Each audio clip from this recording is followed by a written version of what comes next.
Hello and welcome to this episode of the Car Care Adventures. We are in glorious grey Daventry today at the home of one of the oldest car care companies in the world, started in 1901, though not necessarily making car care products at that time.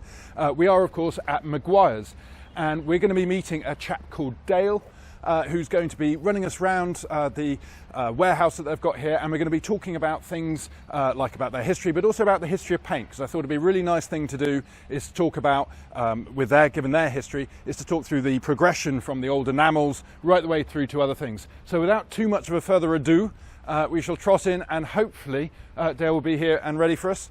If not, we'll have to come back another day. Got a very suspect dark glass. Here we go. Ah, Dale, just the man. Come on through, Matthew. How are you doing, Dale? Meguiars. How are you? All well, all well.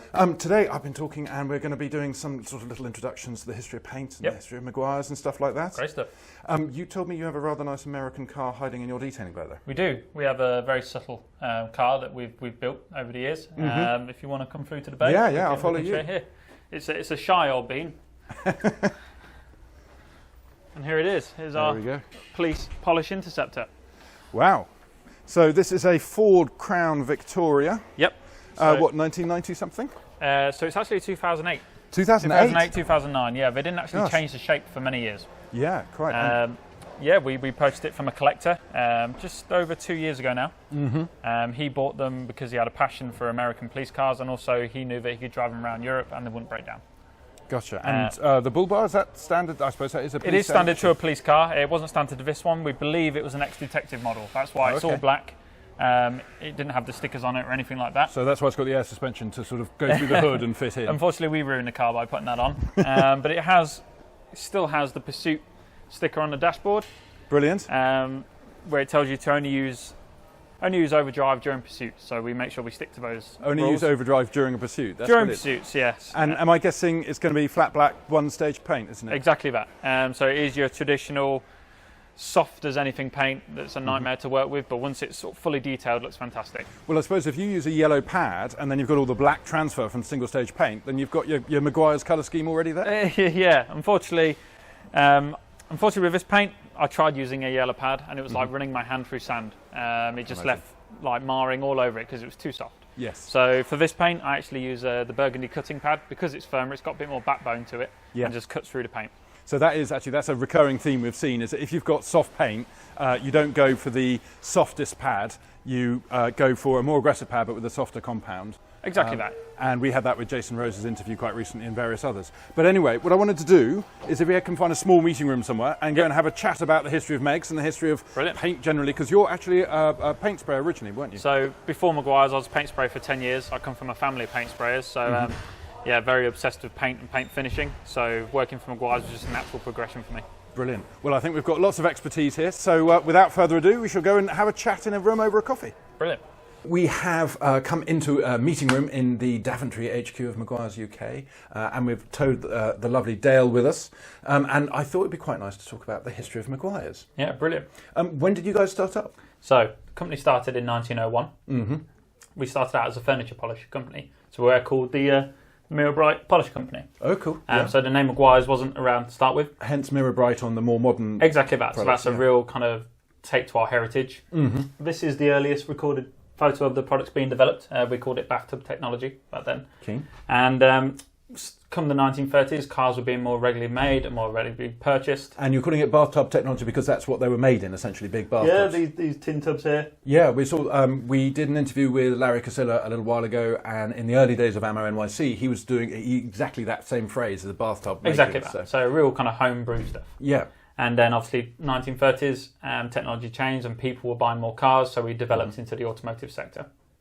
Gotcha. And then, because I seem to remember Meguiar's as a retail brand is more kind of a 70s onwards thing. Exactly that. So around that time, Barry Meguiar really pushed the consumer range, which really pushed the brand as people know it today. Even though we still have professional products, we still also have the consumer range as well. Gotcha. And Barry Meguiar is probably worth focusing on him. He's kind of the granddaddy Meguiar's. How would you describe him? The Godfather. The Godfather. So he's very much still he's very much a figurehead still in the company. I'm sure there's many things that go through him first before they ever reach the shelves. And also check out on YouTube, there are lots of interviews and stuff with him. He's a real character. Yeah, and he had a TV show for 20 years in America, Car Crazy. So, always still passionate about cars. He's always still at events and stuff like that. Brilliant. So moving forward then into, when did you come to the UK as a sort of separate entity? 18 years ago. 18 years ago. Yeah, so we're still quite young in the UK. Yeah, no, and it's interesting because Meguiars is seen as, I think, Autoglim and Meguiars side by side are the bastions, the pillars of kind of the retail side of car care. And you can be both. You don't have to be one or the other. But I remember as a kid, it was quite a long time ago now. But I always used Meguiars for the wax, and I had the what do you call it, the Tech Paste Wax 2.0 because it had lots of really colourful thing on it, and it came with its own pad on the top, and then SRP as well. So it was a combination. I was a bit of a wax whore, I guess. Yeah, when I was on the show car scene and stuff like that, Meguiars just had that image, the family image, and anyone that was really into cars knew Meguiars. Yes. So anyone that knows cars knows Meguiars as well. Absolutely. And your background, interestingly, as we've just mentioned out there, is in the spray shop side. Yep. And then you were detailing cars on the weekend, and you worked for Meguiars sort of on evening and weekend style. Exactly that. So during the day I was a paint sprayer, and then during the night people would drop their cars off, show cars. I would do paint correction on them.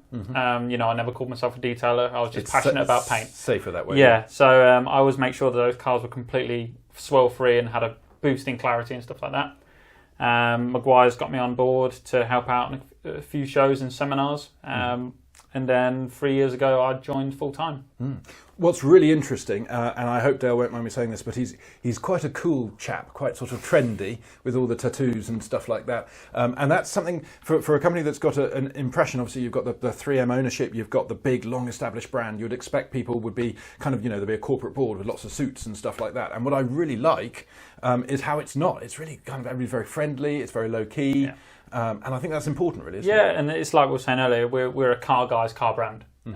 So we're passionate about the world we're in.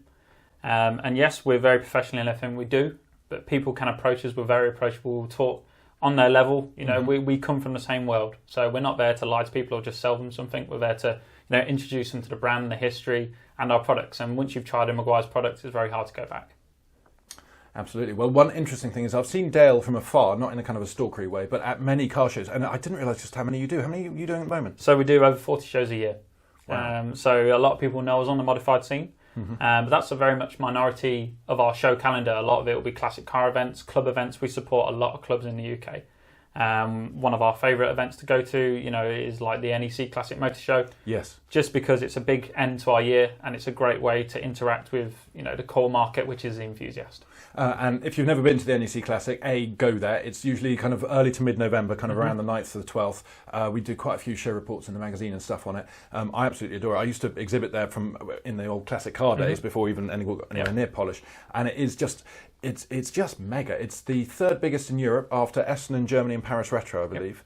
And Meguiars particularly have a huge stand with lots of club cars and stuff like that around it. And normally Dale trapped in the middle behind a counter. Exactly that, or doing demos or detailing a car around the show. Whenever I get to the show, there's always a few cars that we look after. We always make sure that we're out and about, talking to people, showing them what we're using, whether or not it's on stage or working on a car. And like you mentioned, we have the 16 cars on the stand. Each one has won a concours or a club event or a show event through the year. So it's a real celebration of UK car culture. The best thing I find about the stand is you can't bring the same car twice. The same owner can come again and again and again, and they do. Yeah. But every year we have different cars, so it keeps it nice and fresh, whether or not it's a Metro that got an incredible amount of attention, or a real high-end hot rod or Ferrari. Yeah. People just have something they'll always like on the stand, and that's what we enjoy.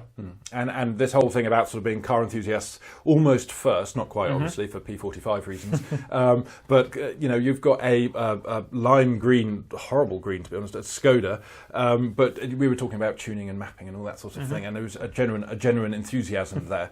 And I'm going to go out later and show him Boris, and he's terribly excited about that. So moving forward, I just wanted to talk about paint a little bit, just because obviously we've got a real resource here in terms of paint sprayer turned non-detailer who details. We had, for example, in 1923, God, we're really showing off my Googling skills here, 1923, Nitrocellulose by DuPont was invented, and then in the 30s, you could have the famous phrase by Henry Ford, any car you can have as long as it's black. And then in the 50s and 60s started getting more fun because they had different, now these, correct me if I'm wrong here, but I think sort of acrylic enamels and stuff like that allowed you to have lots of different colours. Exactly that, and that was a real boom in metallic paints, yes. Especially in the custom van scene and the hot rod scene, the lowrider scene. Being able to build up those metallics and encase them in the lacquer as well, just took paint spraying to a whole new level. And I think that has kind of stuck with American cars, particularly with the kind of the hot rod scene as well. I was talking to somebody a couple of days back, and he was saying how many layers of lacquer they put over the cars, and the gloss is just unbelievable. I mean, over here on the whole, we work with factory paint or the odd respray, but over there, airbrushing and super high quality lacquers and stuff is a big deal. So it's really cool, coming from that background, that kind of American enthusiast background, and then coming over here. And then, of course, in the beginning of the 90s, we moved to the paint that we're kind of more familiar with now, because it was, single stage paint up till... Single stage, and then obviously you got your two-pack lacquers, and obviously more recently you got the water-based paint. Gotcha. And the reason we had the two-pack that you're talking about there, I believe had isocyanate in, which is really good for nice hard lacquer, really bad for your lungs. Not good for the lungs. But you can still actually get it done. I know a lot of people have their car resprayed now. You can pay a bit more and you have extra breathing apparatus and you can still use it. Yeah, I mean, people are still using it in different sectors. Maybe not so much in the automotive sector, but obviously in architecture and stuff like that, I believe. And like I say, it's been a long time since I've been in a spray booth. Yeah. Like I say, I'm sure they're still using two-packs. I know it's still available. Yes. Yeah. My dad's old school. He still loves a good two-pack paint, so he can always find somewhere to get it. That's brilliant. And actually, to be fair, back in the day, I remember lots of people saying, "Oh, it's all water-based paint now. You can't do it." But I think what's really important to note is how you treat the paints differently. So how would you, for example, if you came across a single-stage paint like the Crown Vic out there, how would you treat it as opposed to a modern water-based lacquer? A modern-based lacquer is a lot harder. So obviously you always do, as your audience will know, you do your test panels. Yes. Meguiars always use the softest approach first. We'll use like a medium grade polishing pad with our compound. Which compound would you use there? My go-to on a regular basis is our ultimate compound. But stuff like our microfiber correctional compound or our 105 and 205, there's so many different options for so many different paints. It's depending on the colour as well. So what's the difference? I mean, that's quite a useful thing to know, is because a lot of detailers, even now from PVD side, they will still have 105 and 205 on the shelf, normally for those troublesome cars that just aren't playing ball. These Ultimate Compound and stuff you're talking about, where do they all sort of sit together? Yeah, so the Ultimate Compound is part of our consumer range. So if anyone rings us up or talks to us at a car show and says, what's your best product? Yeah. We'll always say our consumer range because it's our most up-to-date, most advanced. But we always get the question, what's your best polish, mate? My first go-to question is, what colour's your vehicle? Right. Because if you've got a lighter colour car, you probably want to go for something like the 205 or the Ultimate Compound to really bring out that brightness, and then go into a wax. If you've got a darker colour car, it's going to need a bit more treatment. So using our microfiber correctional compound, and that was actually developed. The two-step microfiber system was developed for the auction houses in America. Interesting. So anyone that's ever used it has realised how quick it is. Yes. The advantage of having that microfiber pad has the kind of cutting aspect, because it's got the foam backing, keeps it nice and cool. So it means correction on darker paints is incredibly quick. One thing is interesting, correct me if I'm wrong, did you guys essentially invent the microfiber pad, or were you the ones who just sort of brought it to a wider audience? No, it was developed, Meguiars developed it and really pushed it forward. So again, the microfiber pad is quite a significant change, I suppose, over the last 8-9 years, something of that order, because of its correctional ability and also its safety. And you can use it on the DA, because you do a couple of your own DAs, don't you, as well? Yep, we do our own DA, the MT320. Like I say, I used to have a V220 or something like that. Yeah. So we had the V220, and it's just a fantastic machine. It's developed for the kind of weekend warrior home user and also the professional. I mean, I've had mine in the bay now, my own personal one, for over 2.5 years now, and it doesn't skip a beat. It looks pretty tatty and worn, but it should. It's used on a regular basis. Yeah. It's just such a smooth DA. A lot of people link DAs with being quite rattly and shaky and loud. What's the throw on it? 8mm throw. 8mm throw. So it's kind of halfway between. Exactly. It's the real middle ground DA. Yeah. So, I mean, we've now got the 3-inch backing plates now. They're back with the 3-inch microfiber pads. So for those kind of real edgy, refined cars that have lots of lines and curves and stuff like that, just Makes life a lot easier. And the one thing that I quite like, I mean, if you look at some particularly large manufacturers, so say chemical guys, they have got a vast portfolio of products, and quite a few of them more than a little overlap.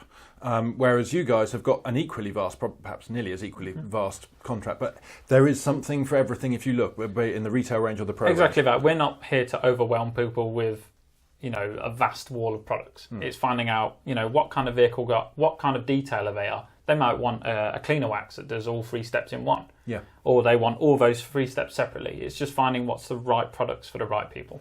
And that's also part of the skill. I mean, I know at trade shows and exhibitions I've worked at, when people come up and say, oh, I want a polish, and actually what they want is a wax. But because they're not particularly clued up, they don't know the difference between the two. And so what I would normally do is then launch into a tirade of 15 minutes explaining the difference between the two, at which point they've either punched me or walked off.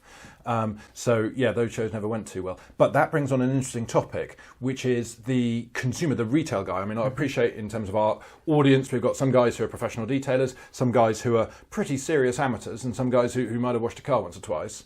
But I think I've noticed a shift, certainly from the calls we get, because we get, a dozen calls or so in a week saying, oh, I'm looking for this in my car. In the old days, it was, I just want my car washed. Now, they're phoning up saying, right, I want a single stage enhancement, and then I want a ceramic coating over the top, which makes our job a lot easier.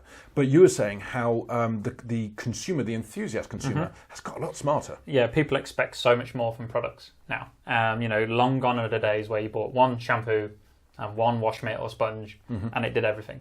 Or you expected it to do everything. People now want to correct paint. They want to make it smooth. They want to remove scratches and swirls. They want to enhance gloss. They want to protect. And we're there to cater for that. That's why we really focus on the enthusiast and the consumer market.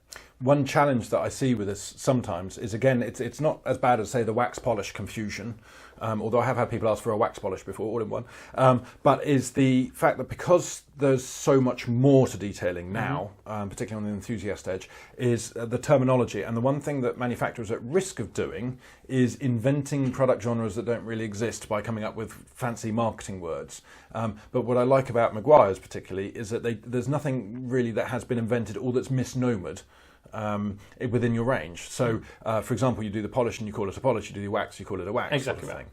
And I think that's a really important thing, because it's up to the manufacturers to be consistent, not least, so that if somebody's sat there in a big retail chain or something like that and staring at these list of products, and you can look along all these nice colours, and you guys do your colours pretty well, and trying to work out like for like what's the difference between them, because I remember the old paste waxes when you had the Tech Wax 2.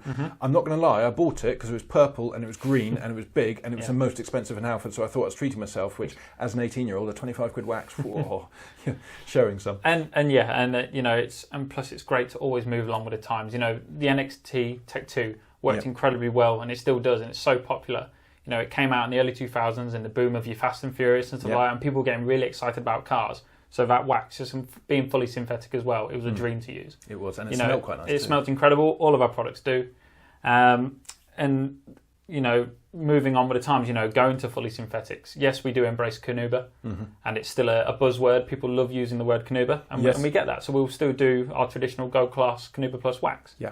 But we just like to keep pushing it. So our ultimate wax is another fully synthetic wax, and you'd use so far little less of that product than you probably would a traditional wax. Gotcha. Well, one thing about smell that was quite interesting, and we've got it on record here. Dale just said all his products smell lovely, and we were discussing earlier your, what does he call it, ultimate wheel cleaner? So it's the ultimate all-wheel cleaner, yes. Gotcha, and this is an iron fallout remover as well as a wheel cleaner, so I'm guessing we're talking about detergent surfactants plus the thioglycolic acid that's required for the bleeding fallout remover. Yeah, I mean, I'm not lucky enough to work in the lab in California, so I couldn't tell you the formulas, but it is a pH'd, balanced wheel cleaner, so it's incredibly safe on all coated wheels and uncoated wheels. Okay, that's interesting, because again, you get these sort of scene queens with their highly polished aluminium wheels, and I can't complain anymore because I've got them on my lovely Boris. But the interesting thing is, you said it was a bleeding fallout remover, and it didn't smell.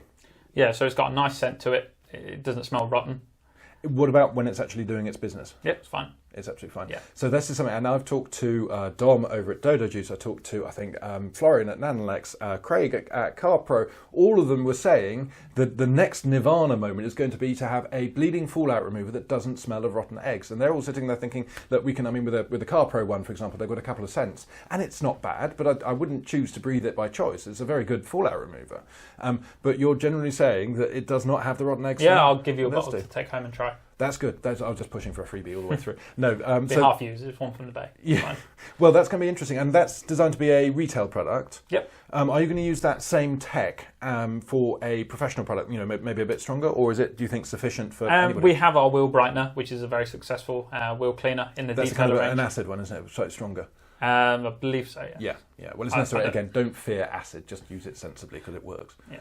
So, I mean, our consumer range products, like our hot rims wheel cleaner, was an alkaline-based cleaner. Yeah.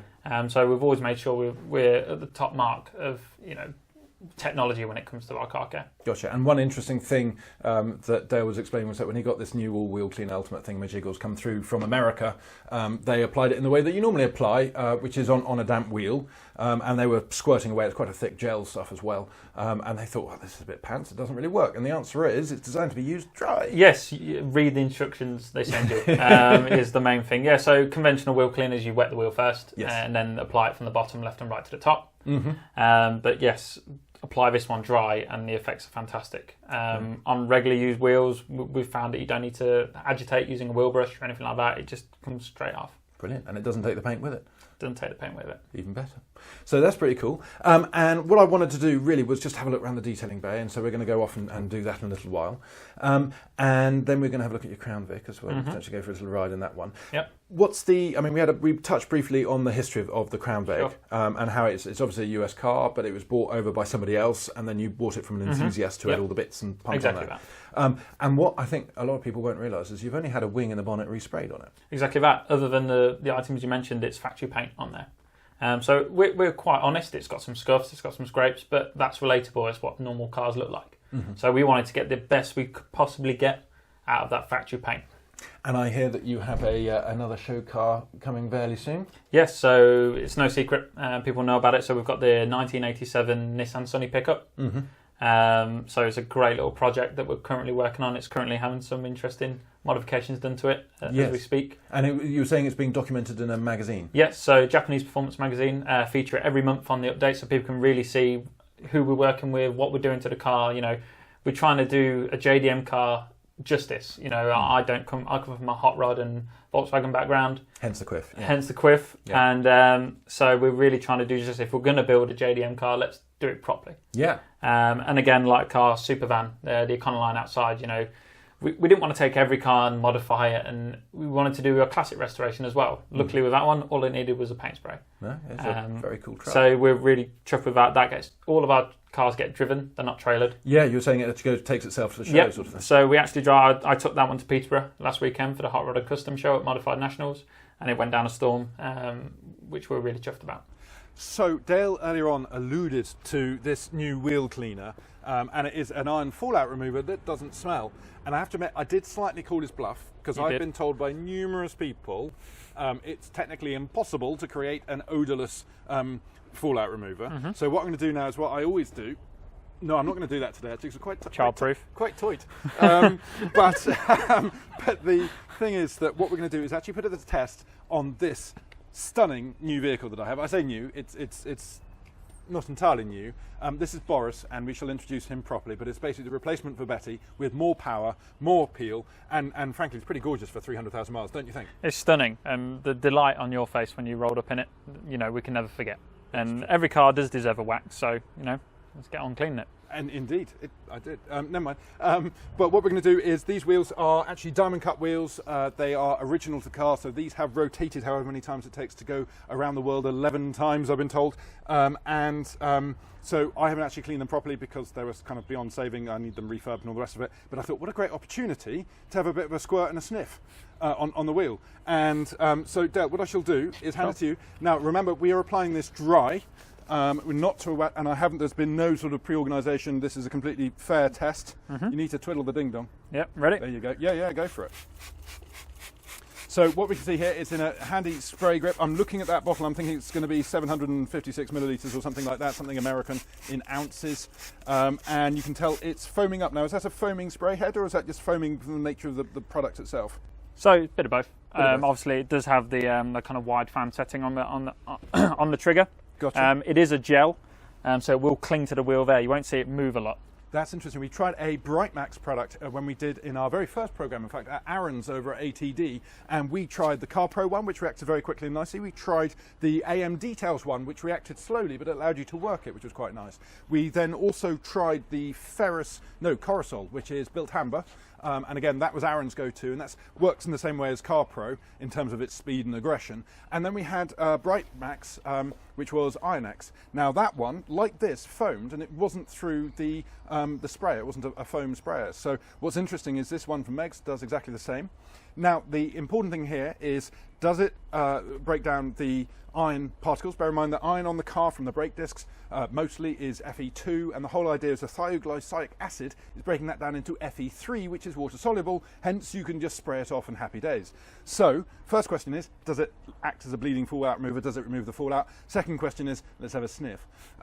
So what I can see at the moment is it is indeed creating lots of bleeding effect, which would lead me to suggest it is indeed breaking down the Fe2 to Fe3. And now for the magic moment. Let me get down on my knees, my old joints are cracking away.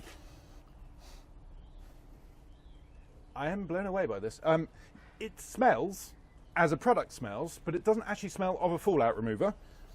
It smells just like a kind of a strong cleaning solution, but with some sort of, like a kind of a cheap perfume you might find on a night out in a sort of Midland city. It's not bad at all. No, not at all. It's not offensive, is it? Perfectly tolerable. You certainly won't be upsetting the neighbours. I mean, I use, personally, I use Iron-X from Car Pro because it's so damn quick. And I have had complaints from people walking past in the street. And that's partly quite why I enjoy using it.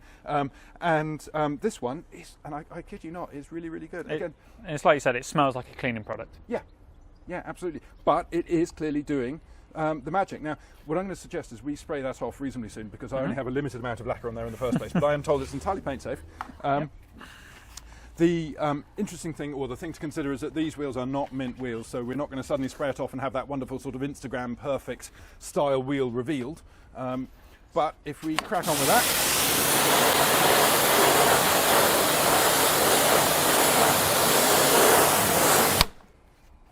well, that's not too shabby at all. And given that this is a front wheel, and I think it always has been a front wheel, I've been doing some mechanical stuff, a little bit of welding, because the sills that connect the front of the car and the back of the car didn't really do that. So we've been welding up at the back and all sorts of other things, like little things to hold the rear axle in. Not very important, but they weren't kind of there anymore. So we've welded that in. As a consequence, I've had a good look underneath, and I do think that everything seems to have been kept very regimented. So this wheel has been a front wheel for a long time, and it's now looking, I wouldn't say showroom, but it's as good as we can get it without a refurb. Yeah, definitely. I mean, if you are finding there's a bit of bonded contaminant on there, just give it, another go with the wheel cleaner, and maybe agitate it with a wheel brush. Yeah. And eventually we'll just see great results from it. That'd be brilliant. We won't get rid of the oxidation, of course, but it'll make a visual improvement. So I think that actually solves it. I was very suspicious of the product, bit of an old cynic, but I'm really, really impressed with that. There we go. What sizes is that available in? So this is as it comes. So it is the 709mm. 709, which in fluid ounces is something like 16, isn't it, or 24 or something like that? It is 24 fluid ounces. 24 fluid ounces. Love those Americans. And do you know how much that retails at? Yep, so this is recommended retail price of £16. 16 quid. So comparing that to other fallout removers, quite often they'll be about 12 to 16 quid for the 500mm, but bear in mind you're getting 50% more than that. So it's price competitive. Have you got any plans, or do you know of any plans to make it available in bulk for the professionals? We're focusing very much on the consumer range at the moment. We haven't been working on, I don't know. Okay, that one. So the short answer to that is we need to start putting some pressure on him, please, fellow professionals. We want this in big quantities. That would be lovely. Thank you very much for the demonstration. No problem at all. Can we go and play with your Crown Victoria? We can indeed. That's not a euphemism. So we are back in the detailing bay with the Crown Vic and Dale, and I was just wondering, this detailing bay, it's pretty impressive. I think we've got a couple of PVD members who've built sort of similar things, but in terms of the lighting, I see you've got fluorescent tubes plus halides, basically. Exactly. So we've got the fluorescent tubes for above surface contaminants, so we can clearly see the dirt and grime and anything that's sitting on the paint. But for more kind of in-depth detailing, we've got the more powerful lights. So this will really show up the swirls and scratches and anything like that. It's really kind of dug into the paint. So it's all the subsurface defects are what you will see with the exactly stronger that. lighting. And what we always tell people when they come in the bay with their show cars or project cars is, if you can get it looking pretty good in here, outside it will look flawless. Yeah. Well, it's often the way. I've seen many cars that outside look pretty good, and then we take it into a hall, somewhere like the NEC is particularly rigorous for this, and of course they've got metal halides, because it's the only way you can light such a big space, and some of the cars underneath those lights then look absolutely appalling. Exactly. You know, we always hear horror stories of people with their pride and joy going to an exclusive car show that's indoors and then coming away completely feeling deflated. But, you know, that's the world of show cars and the world we live in. And events. Yeah. So let's say, for argument's sake, we've got a challenge. We were talking about the soft paint and the different ways of doing things, and I thought, actually, we can build on that. And so what I want to do is challenge you, Dale, and say, imagine the situation. You've just bought yourself, handily here, a what do you call it, single stage, black, unmetallic, that's what I was going to go for, flat back, and soft painted car. So if you've just taken possession of a car and it's got really soft paint, either you know it's got soft paint because it's notorious, or you've actually played around with it, or you can see it's soft, you've got a budget for 4 items, and I want to cover correction, I want to cover protection, and I want to cover maintenance. Brilliant. What 4 products to cover those 3 things, that's really awkward, would you get when you've suddenly taken possession of a soft painted car? Sure. So luckily, here's something I made earlier. So for correction, all day long, I'd go for our DA microfiber correction compound and the microfiber disc. Gotcha. The great thing is, for a soft surface, as you know, microfiber pads, they have the cutting ability, but because they've got the foam behind it, it keeps it incredibly cool. Yes. So that means we're not aggressively overworking the paint. Using a DA on a nice medium to slow speed as well, just gently working that paint, I find is a great way of correcting it and leaving it without the swirls and marring. Why was this product developed? What's specifically different compared to the other compounds? Yes, so this was developed for the auction houses in America. So to quickly revive these cars before they go up to auction, remove the swirls and defects and stuff like that. And the great part about using this system is it doesn't leave any kind of tracer lines or anything. It's fantastic for that. Gotcha. So it was really about the ease of use, I suppose, with a DA and speed. Exactly that. Okay, so that's the correction side. Or have you got another correcting thing? So it's part of the correcting and finishing. Okay. So this is the finishing wax. So this still has cleaners and compounds in to remove any hazing you may get from the compound, which, as we all know, compound does. So, and again, that references DA haze specifically. In a can effector, we had it again with Aaron. I think we were talking about it, or was it? No, it was R&R detailing. In fact, we talked about DA haze. So yes, and this is designed to be essentially a very, very, very fine polish. Exactly that. So it's great for a maintenance on something like this that doesn't always need that heavy renovation.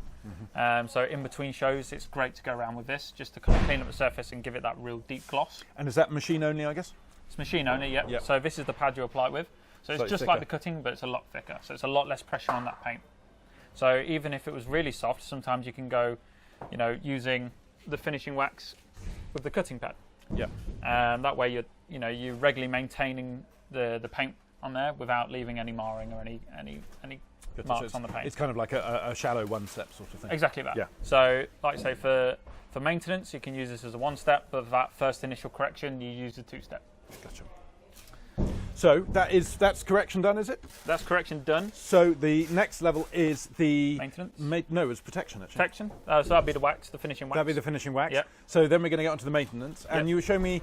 Bear in mind that Meguiars have quite distinct kind of professional ranges and enthusiast ranges. Although anybody can buy any of them, I believe. So it's not that they're completely inaccessible.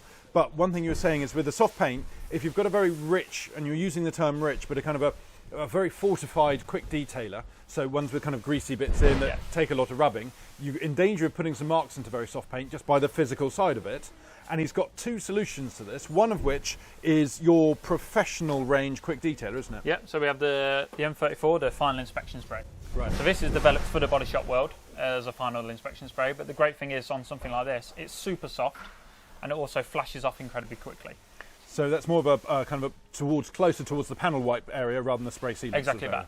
But for something like this, it's going to be able to remove dust and light fingerprints without leaving any white marks. That's absolutely perfect. And I see you're clutching there a microfiber you've been talking about all day. Yeah, so another new product in the UK office is our finishing towel. So just like our drying towel, which it's a super thick pile, which when built up like that, it's less pressure on the paint. So, you wipe with one way, go to the dry side and buff on the opposite way, you will never get white lines. So this is a system, have a look on YouTube, it's called the eight-way system or something like that, because you essentially get 8 small microfibers rather than having one big microfiber and ending up using bits you've already used and stuff like that. Now, microfibers, particularly big, soft, plushy ones, are terribly trendy at the moment. If you go on any of the Facebook groups and stuff, people are always asking about what's the best drying towel, what's the better finishing towel and stuff. And in a previous vid, we talked about how you can, to an extent, use the kind of cheapo, Lakeland, Costco sort of one as long as you take the label off it. But if you're doing particularly on soft paint, you don't want to be using something like that because they aren't as soft as a proper one. So a proper one like this is super soft, and there are lots of manufacturers, particularly from kind of Korea and the Far East, coming across. But it's quite nice to have a product from our kind of our very own Meguiars, if you like. Yeah.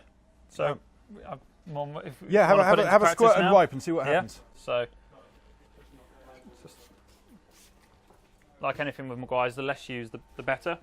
I will, for the eagle-eye viewers, take off the watch. Don't want to be upsetting anybody. Reason he's taking his watch off, if you didn't already know, is because watches can basically hit the car when you're working on it, and you can end up adding in nasty scratches and gouges with it. And if you're like me and you wear a watch with a sort of a metal bracelet, that's even worse. But even a rubber watch, frankly, just the metal bit around the clip is enough to do damage. So always be safe, always take it off. And the same remains for things like jewellery. If you have rings and stuff, I know some might get stroppy, if your partners might get stroppy if you have to remove your wedding ring, but at the end of the day, your risk is damaging the paint or damaging the marriage, and frankly, paint is potentially more important depending on how your priorities lie. Anyway, so you've been doing your squirting and wiping. Yep. And I can see it's very quick indeed. And that product, the thing, because it's got quite a lot of solvent content, I imagine, it just flares off very quickly. It just flashes off really nice and just leaves it with a streak-free finish. And I have to admit, it looks, you can tell where it's been. I mean, I don't think it leaves much behind, but simply by being effective. And bear in mind, we're in a warehouse, so it's really dusty here. Just by removing that, it makes an improvement. So we've covered those bases. Is there anything else that you would use on this car? So it's the little things that make the big picture. Yeah. So especially when drying the car, I'd go to a fixed drying towel like this one. Yeah. Like our Supreme drying towel, and using a detailer as a drying aid. So while the car's still covered in water, obviously you've rinsed off all the soap. Spray the panel with the detailer, then use one side of the drying towel to gently wipe off. Don't do too many strokes, just kind of do it as least amount of strokes as possible, and then flip it over to a dry side, just buff it. So that's the whole thing again, and it's an old trick detailers use, is to help assist with the drying side. It has 2 benefits. One is, if you're particularly on a black car in the sunshine, the water can go off very quickly and you end up with water spotting. So then you have a slightly acidic quick detail or something can get rid of those, something like Cotchemy FSE, or even just diluted vinegar solution in some cases. But even from the point of view of just drying it, you can use a QD, particularly one of the more kind of the cleanery QDs rather than the spray sealant style ones. So for example, G-Tech V3 wouldn't work very well for a drying aid because it's got such good sort of sealant protection that goes on. But something like this M34 is very good at that sort of thing. And it not only speeds up the drying process so that you've got fewer rolls of the towel, i.e. less risk of putting marks in, but it also helps, it's kind of a semi-lubricant really on the towel, exactly that. And for something like during the winter, I'll always use the Ultimate Quick Wax. And that is that's a richer quick detail. Yeah, so it's a synthetic quick wax. So it's not a replacement for waxing, it's a boost in protection. So especially during the winter, I'll drive a car using that just to keep it protected. Add a little bit more. Would you still use that if you were then going to put on a wax, or would you actually then use a more sort of neutral QD? For regular kind of QD, I'll just use like the M34 or the Ultimate Detailer or the Mirror Bright. The Mirror Bright one's fantastic for darker colour cars. It's nice and soft as well. There's lots of different situations you can use it in, but for getting the glass-like finish and making sure it looks as best it can, I use the M34. Gotcha. Brilliant. Okie dokie. I've been sat staring at this car for the last, you'd like to think it was just a couple of minutes while I've done the shoot, but it was taken many shoots to get anywhere. And I really want to have a go in it. So are we able to fire up and go somewhere? Yeah, of course.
Well, that was an experience. It sounds lovely. It has silly suspension, but I think as a car, it's exceptionally cool, I have to admit. And it has been an end to a wonderful day here. Thank you very much. Thank you so much for coming over. Thanks for coming.